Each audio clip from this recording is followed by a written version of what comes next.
கிறிஸ்துவுக்குள் எனக்கு அன்பானவர்களே, மீட்பெரும் இரட்சகருமாகிய இந்த உலகத்துக்கு வந்த இயேசு கிறிஸ்துவின் நாமத்தினாலே உங்களுக்கு என் அன்பின் வாழ்த்துதலை சொல்லிக் கொள்கிறேன். எனக்கு அன்பானவர்களே, தேவரீர் சகலத்தையும் செய்ய வல்லவர். அவர் செய்ய நினைத்த எந்த காரியமும் தடைபடாது. உடைய முன்னிலைமையை பார்க்கிலும் உங்கள் பின்னிலைமையை தேவன் ஆசீர்வதித்து நடத்த அவர் போதுமானவராயிருக்கிறார். நீங்கள் இழந்து போன சகலத்தையும் திருப்பிக் கொள்ள கர்த்தர் கிருபை செய்வார். புலம்பலின் புஸ்தகம் 5ஆம் அதிகாரம் 21ஆம் வசனத்திலே, கர்த்தாவே எங்களை உம்மிடத்தில் திருப்பிக் கொள்ளும், அப்பொழுது திரும்புவோம். பூர்வ காலத்திலிருந்தது போல எங்கள் நாட்களை புதியவர்கள் ஆக்கும் என்று வாசிக்கிறோம். கடந்த வாரங்களில் நாம் தியானித்தது போல தாவீது சகலத்தையும் திருப்பிக் கொண்டான் என்று பார்த்தோம். அதே போல கர்த்தர் உங்களுக்கும் நீங்கள் இழந்து போன சகலத்தையும் திருப்பிக் கொள்ள உதவி செய்வார். மாறாவின் தண்ணீரை மதுரமாக மாற்றிய தகப்பன் உங்கள் வாழ்வில் இருக்கிற எல்லா மாறாவையும் மாற்றி ஒரு மதுரமான ஆசீர்வாதத்தை தர அவர் போதுமானவராயிருக்கிறார். தாவீது கர்த்தர் தந்த ஆசீர்வாதத்தை இழந்து போனதற்கான காரணம், அவன் கர்த்தரை சார்ந்து கொள்ளாமல் மனிதனை சார்ந்து கொண்டான். தேவ கண்களில் இருந்து தயவை எதிர்பார்த்து காத்திருக்க வேண்டிய தாவீது இன்று மனிதனிடத்திலிருந்து தயை எதிர்பார்க்கிறான். அதன் தொடர்ச்சியாக அவன் ஆசீர்வாதத்தை இழந்து போனதற்கான காரணத்தை குறித்து கடந்த வாரத்திலே பார்த்தோம். மேலும் இந்த நாளிலும் அதை குறித்து பார்ப்போம். 1 சாமுவேலின் புஸ்தகம் 27ஆம் அதிகாரம் 6ஆம் வசனத்திலே பார்க்கும் பொழுது, ஆகீஸ் அன்றைய தினம் சிக்லாக்கை அவனுக்கு கொடுத்தான் என்று பார்க்கிறோம். தாவீது ஆகீஸின் கண்களிலே தயவை எதிர்பார்த்து அவனிடையிருந்து ஒரு பட்டணத்தை கேட்டு வாங்கினான். ஆகீஸ் தாவீதுக்கு கொடுத்த பட்டணம்தான் சிக்லாக். இந்த சிக்லாக்கின் என்பதின் பொருள் சுற்றுதல் என்று அர்த்தம். தாவீது இப்போது சிக்லாக்கை சுற்றி சுற்றி வருகிறான். மறுபடியும் ஆகீஷிடம் போவான், ராஜாவுக்கு பங்கு கொடுப்பான். இப்படியாக தாவீது மனுஷனை பிரியப்படுத்துகிறவனாய், ஆகீஸை சுற்றி வருகிறவனாய், சிக்லாக்கை சுற்றி வருகிறவனாய், தன் குடும்பத்தை சுற்றி வருகிறவனாய், தன்னுடன் உள்ள 600 பேர்களுடைய பலவான்களை சுற்றி வருகிறவனாய் மாறிவிட்டான். பிரியமானவர்களே, சத்ருவும் கூட நமக்கு நன்மை செய்வது போல சில வாய்ப்புகளை கொடுத்து அதை சுற்றி வர வைத்து விடுவான். அதே போலதான் தாவீது ஆகீஸை சுற்றி கொண்டிருக்கிறான்.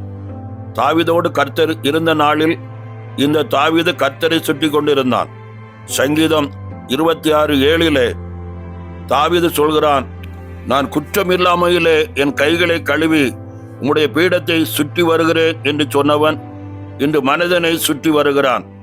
கர்த்தருடைய ஆலய பிரகாரத்தையும் ஆலயத்தின் பீடத்தையும் ஆலயத்தில் வாசல் படியையும் தெரிந்து கொண்டு கர்த்தருடைய ஆலயத்தையே சுற்றி வந்தவன் மனிதனான ராஜாவை நம்பி வருத்தமும் சஞ்சலமும் அடைகிறதை பார்க்கிறோம்.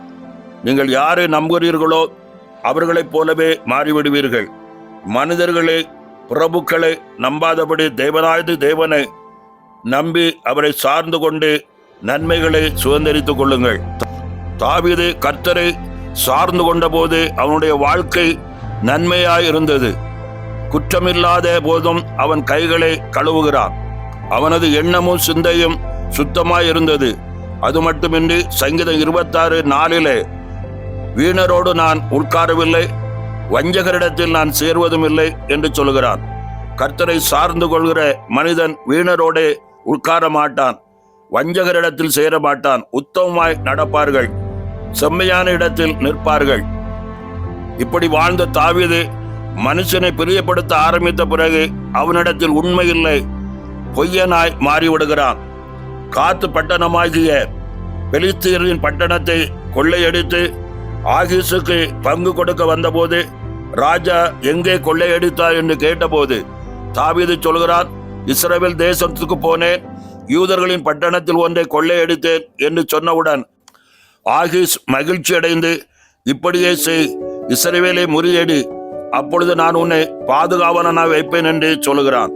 இந்த வார்த்தையை நம்பி ராஜாவுக்கு பிரியமானவனாய் தன்னை காட்டிக் கொண்டிருந்தான். தாவீதிடம் மாய்மாலம், வேஷம் போடுதல், பொய் சொல்லுதல், சொல்வது ஒன்று செய்வது வேறு. தாவீது இப்படியாக மாறிவிட்டான். தாவீது தேவனின் கண்களுக்கு முன்பாக நின்றபோது நேர்மை இருந்தது, உத்தமம் இருந்தது, தேவ கிருபை அவன் மீது இருந்தது. இப்பொழுது எல்லாம் போய்விட்டது. என்றைக்கு மனுஷனை நம்ப ஆரம்பிக்கிறோமோ அன்றைக்கு தேவ கிருபையை இழந்து விடுவோம். மாய்மாலம் வந்துவிடும், வேஷம் வந்துவிடும். எந்த மனுஷனை பிரியப்படுத்த நினைக்கிறீர்களோ அவர்கள் மூலம் உங்களுக்கு கிடைப்பது வெட்கமும் வேதனையும் நிந்தையும் அவமானமும். ஆனால் கர்த்தரை பிரியப்படுத்த நினைக்கிற பிள்ளைகளை தேவன் ஒரு நாளும் கைவிடவே மாட்டார். மனிதனாகிய ஆகிஸ் ராஜா இவனை திரும்ப அனுப்பி விடுகிறான். இங்கே வந்து பார்த்தா சிக்லாக் பட்டணம் சீரழிந்து போய் கிடக்கிறது. யாரும் இல்லை, எல்லாவற்றையும் இழந்து போய் நிற்கிறார். பிரியமானவர்களே, கர்த்தரை பிரியப்படுத்துவதை விட்டுவிட்டு மனிதனை பிரியப்படுத்தும் போது தேவனாகிய கர்த்தர் உங்களுக்கு கொடுத்த நன்மைகளை இழந்து போக நேரிடும். எனவே மனுஷனையோ பிரபுக்களையோ நம்ப வேண்டாம் என்று வேதம் சொல்கிறது. மனுஷனை திருப்திப்படுத்தவும் அவர்களின் தயவை எதிர்பார்க்க வேண்டும் என்ற எண்ணத்தை விட்டுவிட்டு தேவாதி தேவனை பற்றி கொள்ளுங்கள். நீங்கள் இழந்து போன சகலத்தையும் திருப்பிக் கொள்வீர்கள். நாம் நம்முடைய தேவனாய கர்த்தரிடமாய் திரும்பும் போது பூர்வ காலத்தில் இருந்தது போல நம்முடைய நாட்களை புதிதாக்கி நன்மையின் ஆசீர்வாதங்களை தந்து உங்களை உயர்த்துவார். சங்கீதம் 56:8 என் அலைச்சல்களை தேவரீர் எண்ணியிருக்கிறீர், என் கண்ணீரை உம்முடைய துருத்தியில் வைகும், அவைகள் உம்முடைய கணக்கில் அல்லவோ இருக்கிறது என்று வாசிக்கிறோம். அன்பானவர்களே, நம்முடைய எல்லா அலைச்சல்களையும் அறிந்திருக்கிற கர்த்தர், அவரை மட்டும் நீங்கள் நம்பி சார்ந்து கொள்ளும் போது எல்லாவற்றையும் மாற்றி நன்மையினாலும் கிருபையினாலும் ஆசீர்வதித்து உயர்த்த கர்த்தர் போதுமானவராயிருப்பார். கர்த்தர் தாமே இந்த வார்த்தைகளை கொண்டு உங்களை ஆசீர்வதித்து நன்மையும் கிருபையும் தொடர பண்ணுவாராக. ஆமென். ஜெபம் செய்வோம். நேசிக்கிற நல்ல பிதாவே, ஆசீர்வதிக்கப்பட்ட இந்த நாளுக்காக நன்றி செலுத்துகிறோம். கர்த்தருடைய கரம் ஒவ்வொரு நாளும் எங்களை அற்புத அடையாளங்களாய் மாற்றி நடத்தி வருகிற கிருபைகளை எண்ணி பார்த்து நன்றியோடு நாங்கள் உம்மை துதிக்கிறோம் ஐயா, ஸ்தோத்திரிக்கிறோம். கர்த்தரை மனிதரை சார்ந்து கொள்ளும் போது அநேக இழப்புகளையும் வேதனைகளையும் நாங்கள் சந்திக்கிறோம்.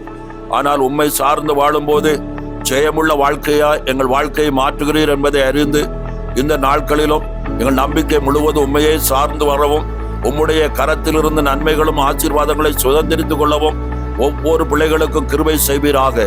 உடைய மேலான நாமம் மகிமைப்படுவதாக. சகல தேவைகளும் சந்திக்கப்படட்டும். உன்னதத்தின் ஆசீர்வாதங்களும் நன்மைகளும் தொடரட்டும். உடைய மேலான நாமம் மகிமைப்படுவதாக. இந்த நாட்களிலே கர்த்தாவே ஸ்தோத்திரம், எங்கள் ஆலயத்தில் நடைபெறுகிற மிஷன் கன்வென்ஷனுக்காக செபிக்கிறோம். இதனுடைய நோக்கத்தை கர்த்தர் எங்களுக்கு நிறைவேற்றி தந்து அநேக புதிய ஆத்துமாக்களை எங்களுக்கு தருவீராக. உடைய மேலான நாமத்தை மகிமைப்படுத்துவீராக. விலையேறப்பட்ட கல்வாரி இரத்தத்தின் ஆள்கைக்குள்ளாய் கர்த்தாவே நம்புகிற பிள்ளைகளை அரவணைத்து பாதுகாத்து நன்மையும் கிருபையும் தொடர பண்ணுவீராக. எல்லா மகிமையும் உமக்கு செலுத்துகிறோம். இயேசுவின் நாமத்தில் செபிக்கிறோம் நல்ல பிதாவே. ஆமேன், ஆமேன்.